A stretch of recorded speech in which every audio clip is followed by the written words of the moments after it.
Sobana Congo, basi mingi akambo esala mamba.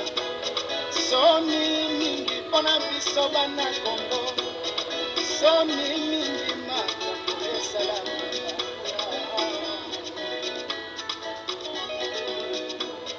Basi mingi soni mingi Très chers frères et sœurs congolais, bonjour. Je viens aujourd'hui dans notre studio de télévision ici aux États-Unis d'Amérique pour parler d'une situation qui fait écho dans tous les milieux de la diaspora congolaise. Il s'agit du traité de Nice que je vais vous expliquer très bientôt. Au nom de l'élite professionnelle congolaise des États-Unis d'Amérique et en mon propre nom, je commence d'abord par remercier M.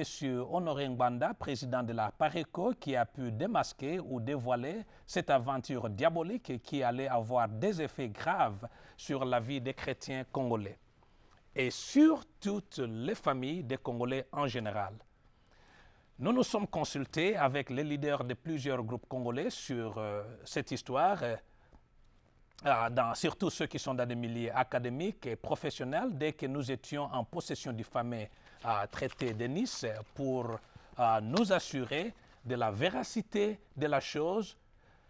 Ayant lu tous ces documents et ayant suivi les interventions et les contre-interventions des uns et des autres, nous venons de conclure sans équivoque que M. Honoré Ngbanda a démontré au-delà de tout doute raisonnable l'authenticité du document et la véracité de ces allégations. Le traité de Nice, pour ceux qui ne le savent pas, c'est un pacte diabolique qui allait nous apporter des guerres interminables dans le Bas-Congo, peut-être à Kinshasa, dans le Bandundu, dans le Katanga et dans la province de l'Équateur. Je ne connais pas personnellement M. Honoré Ngbanda, mais je félicite son courage et sa transparence dans cette histoire. Surtout, je le félicite pour avoir mis les intérêts supérieurs de la République démocratique du Congo avant les intérêts égoïstes de quelque mouvement que ce soit. Aucun signateur du fameux traité de Nice n'a apporté un iota d'évidence qui suggérerait que cette affaire est un montage de la part de M. Ngbanda. Au contraire, tous les signataires du traité infernal de Nice ont exonéré ce dernier, car reconnaissent-ils que M. Ngbanda n'avait pas pris part à ces assises obscures et mafieuses. Tout discours attaquant M. Honoré Ngbanda à cet effet n'est qu'un assassinat gratuit de son caractère. C'est pourquoi, mes chers frères et sœurs, un silence des leaders d'opinion dans la diaspora congolaise des États-Unis d'Amérique confirmerait l'adage qui ne dit mot consent. Dès lors, nous venons faire savoir à la communauté américaine et au peuple congolais que la démarche et la philosophie de ces petits groupes de compatriotes congolais de la diaspora autour de l'affaire dite traité de Nice n'engagent que ces individus et leurs mouvements politiques. Nous dénonçons vivement cet acte qui s'ajoute à une série d'antivaleurs caractérisées par l'intolérance, l'injure facile, la diabolisation de ceux qui ne partagent pas les mêmes points de vue que ceux qui se disent patriotes, la recherche du pouvoir pour le pouvoir, le népotisme et même le clientélisme que nous avons passivement et naïvement laissé faire dans la diaspora congolaise. Ainsi donc, nous condamnons toute course au pouvoir à des méthodes antidémocratiques portant atteinte à la souveraineté de la nation congolaise en vendant une partie de son territoire en échange avec la prise de pouvoir, de l'argent. Sachant que cette naïveté ne conduit qu'à embaucher notre identité et que la même manière qu'un groupe mafieux et occultus dénommé Conseil hospitalier vous conduirait au pouvoir, de la même façon ces forces occultes vous rendraient esclaves de leur idéologie. Cette méthode créerait un précédent et consacrerait un cycle infernal pour les générations futures. Si ces collèges hospitaliers avaient le pouvoir d'influencer l'ONU ou des grandes puissances et arrêter la rébellion à l'est du Congo, nous pouvons conclure aussi qu'ils sympathisent avec l'instabilité politique au Congo. Le fait de créer un grand nom, Conseil national congolais, ne signifie nullement qu'il représente la majorité des Congolais de la ville. Faudra-t-il qu'il nous montre encore la liste de leurs membres effectifs?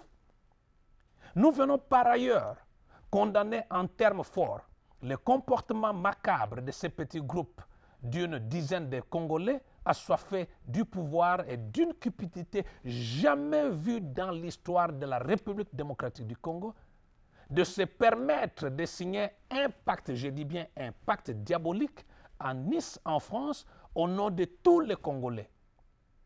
Ils ont vendu l'huile de Mateba dans les Bas-Congo, sans permission, bien sûr, de ses habitants, même pas la permission de tous les Congolais. Ils ont vendu, moyennant une promesse de plus de 160 milliards de dollars américains, une partie de Guadeloupe, notamment l'aéroport de Guadeloupe et ses environs. D'autre part, je dirais même une partie du Bas-Congo où se trouveraient des trésors sous-sol. Ils ont signé des contrats, un traité et aussi un pacte. Je dis bien un pacte avec un groupe d'occultistes appelé les hospitaliers. Ainsi, mes frères et sœurs, j'aimerais que nous puissions être sérieux avec ceci. Ils ont signé aussi un pacte avec un autre groupe mafieux appelé la Fédération des Russes. Qui a le droit de vendre quelque chose si ce n'est que celui à qui la chose appartient? Sur base de quelles compétences, de quelle expérience, de quelles qualifications adéquates et de quel mandat un petit groupe d'une dizaine de personnes se donne le droit de pouvoir dissoudre toutes les institutions d'un pays comme la République démocratique du Congo et imposer au peuple congolais des mesures qui sont contraires à leurs aspirations.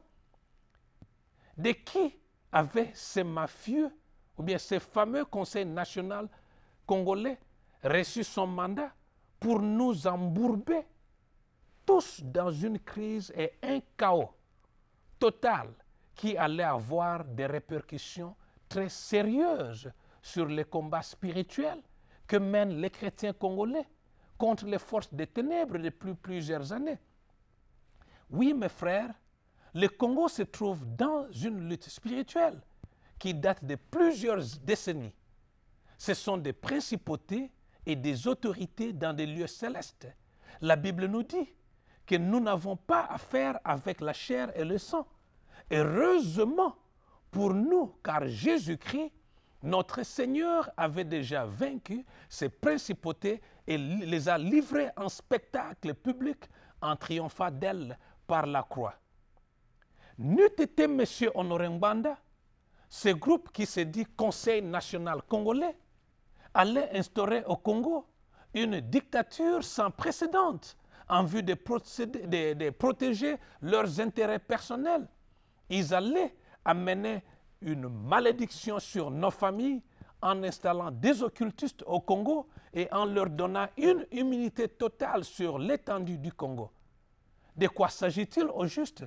Pour ceux qui ne le savent pas, entre le mois de janvier 2012 et juillet 2012, un petit groupe d'une dizaine de Congolais, assoiffés par le pouvoir et de l'amour de l'argent, se sont rendus en France, à Nice, où ils ont été reçus par un lobby mafieux russe et un groupe d'occultistes qui leur ont promis d'aller les installer au pouvoir à Kinshasa avec des conditions qu'ils devaient remplir. Ce petit groupe s'est donné un nom, un grand nom, le Conseil national congolais.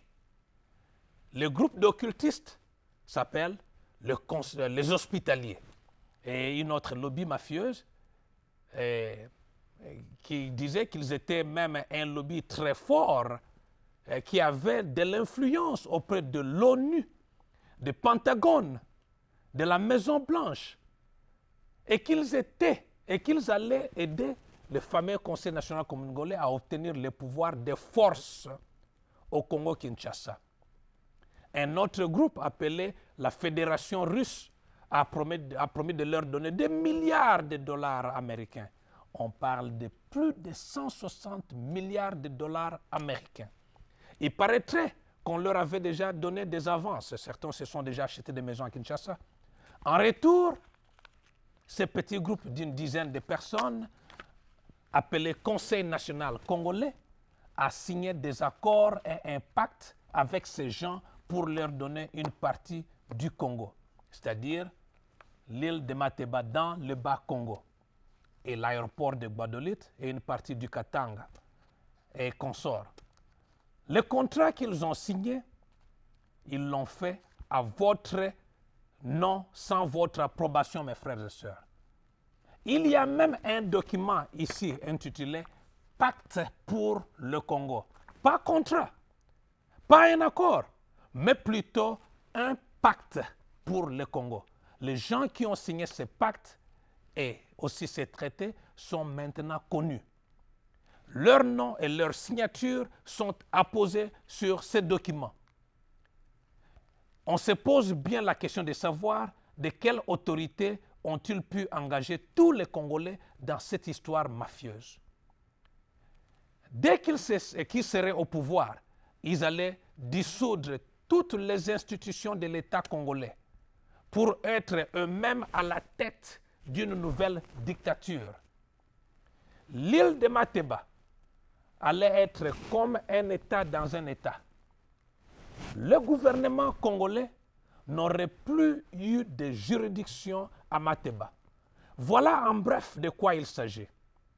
Aucun signataire de ce traité n'a réfuté son authenticité. Ils ont tous avoué avoir signé ces accords.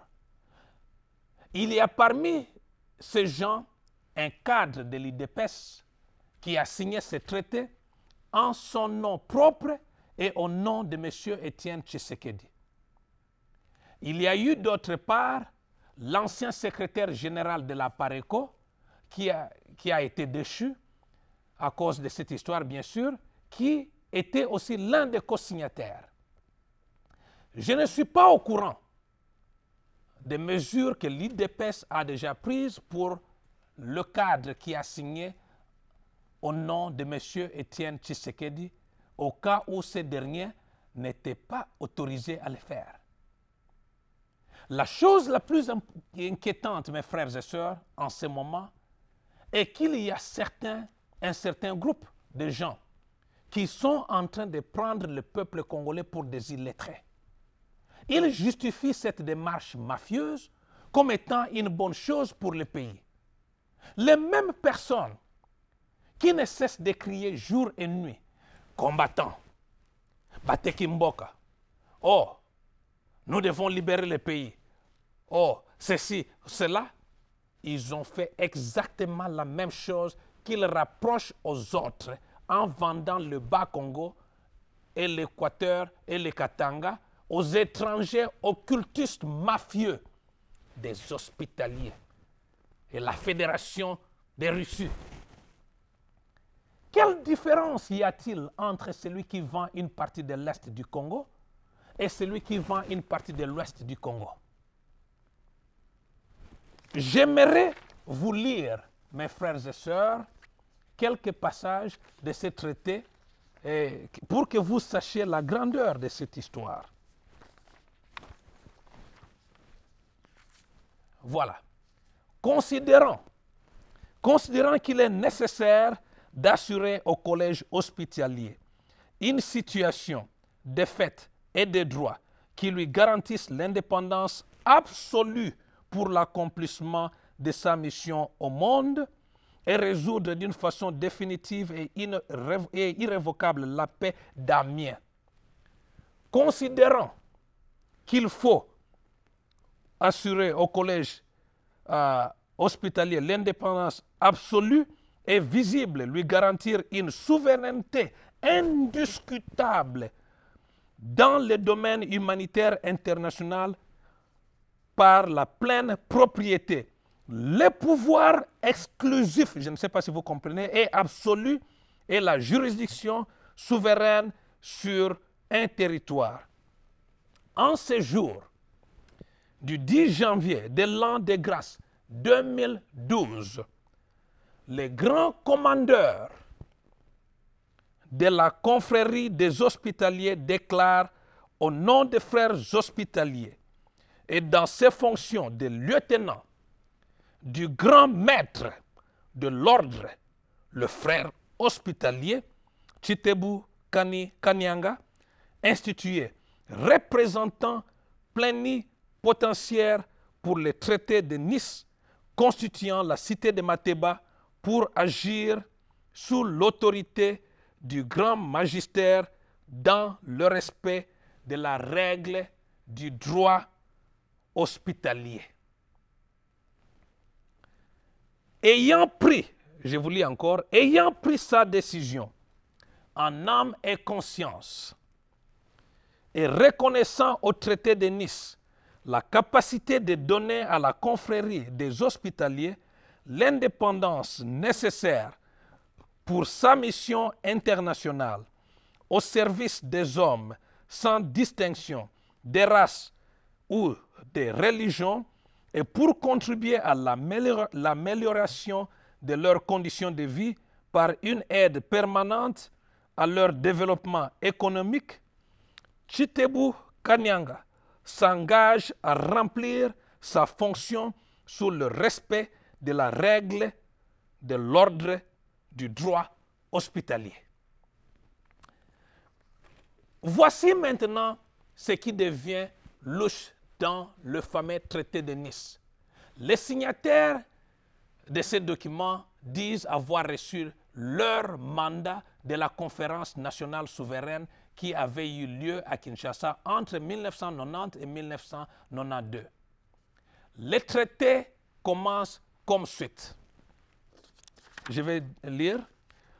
Au nom du peuple congolais, traité de Nice, attendu que le Conseil national congolais représente par sa constitution indépendante à partir des décisions finales de la conférence nationale souveraine tenue à Kinshasa entre 1990 et 1992. La seule autorité souveraine à appliquer au nom du peuple congolais sur les territoires définis le 23 février 1885 lors de la conférence de Berlin par les 14 nations souveraines comme constituant l'État indépendant du Congo. Vous comprenez ce qu'ils disent? Ils disent que leur mandat est venu de la conférence nationale souveraine de 1990 à 1992 et qu'ils ont reçu la seule autorité de pouvoir signer des accords et des pactes au nom de tous les Congolais. Quelle fraude! Écoutez encore ce que le traité de Nice nous dit. Je vais vous lire.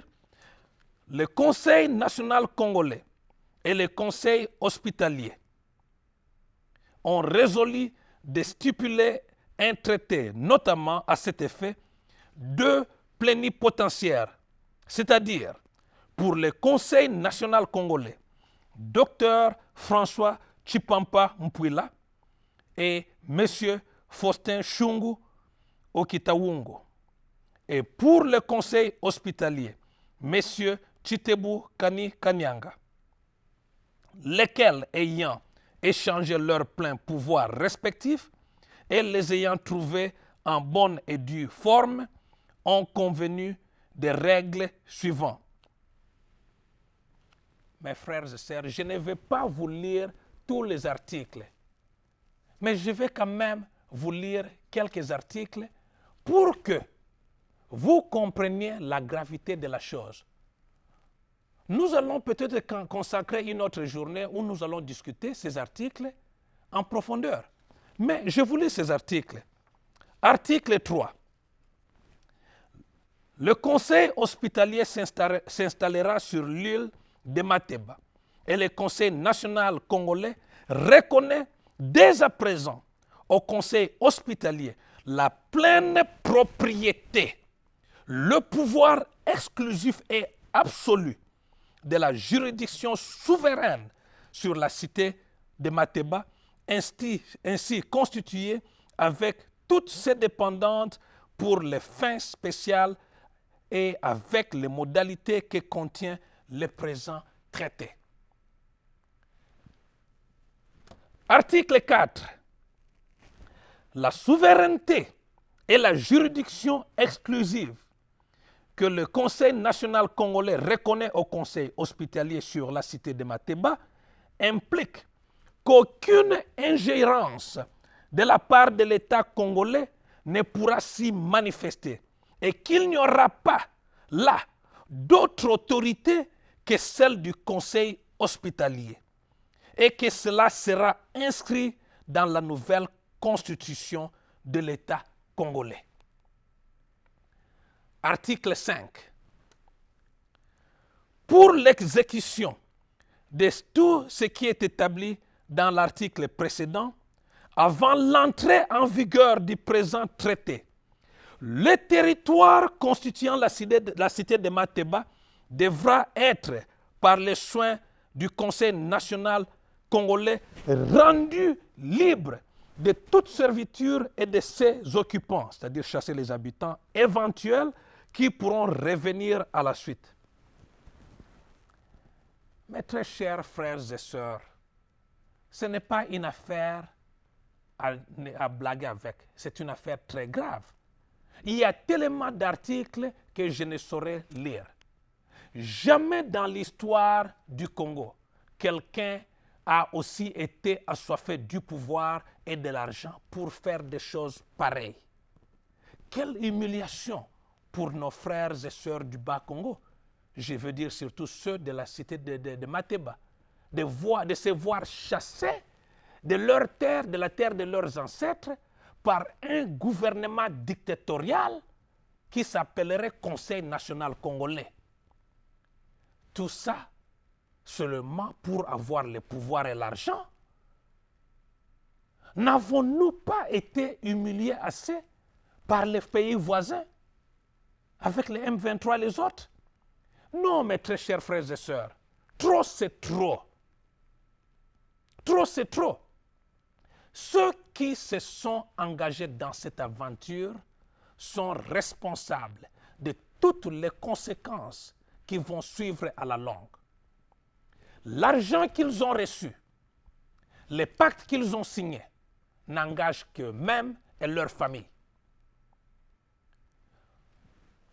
Nous prenons autorité au nom puissant de Jésus-Christ sur tout esprit de servitude et toute domination, et nous les refoulons de la terre congolaise et de l'île de Mateba au nom de Jésus. Nous les renvoyons au bas de la croix du calvaire où ils ont été vaincus il y a plus de 2000 ans. Ensuite, nous déclarons par l'autorité qui nous a été donnée en Jésus-Christ que toute personne qui veut nous embrouiller dans cette histoire soit anathème. Nous les livrons à Satan. Enfin, mes frères et sœurs, l'heure est venue qu'une nouvelle plateforme regroupant un vrai think tank de l'élite congolaise, venu de toutes les classes sociales, toute tendance politique, toute conviction religieuse et toute organisation sans but lucratif, de combler ce vide dans la diaspora congolaise et de s'engager à une discussion responsable et rationnelle en ce qui concerne toutes les questions relatives à la République démocratique du Congo. Cette adresse est signée par moi-même, le professeur Dr John Malala, porte-parole de la diaspora professionnelle, j'insiste, professionnelle. J'aimerais parler d'un point personnel sur moi-même. Je sais que les Congolais ont tendance à tirer des conclusions sans faire des investigations personnelles. Les Congolais aiment aussi s'attaquer à toute personne qui semble ne pas partager leur point de vue. On s'attaque à M. Ngbanda car il paraît une cible facile. Quant à moi, je signale que je ne suis pas membre d'un parti politique quelconque. Il n'y a aucun politicien au Congo, ni en Amérique ou partout, qui m'a déjà vu chercher à adhérer à son parti politique, ni en train de quémander, ni pour obtenir une position politique quelconque, ni pour demander l'argent.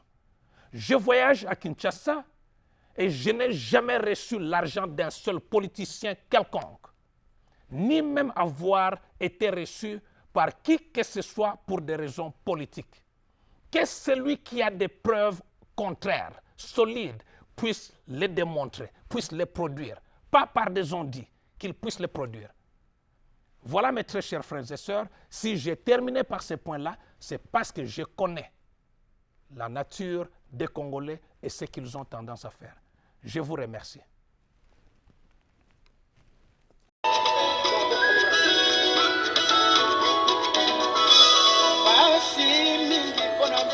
Bana Congo, basi mingi akambwesana mabaka.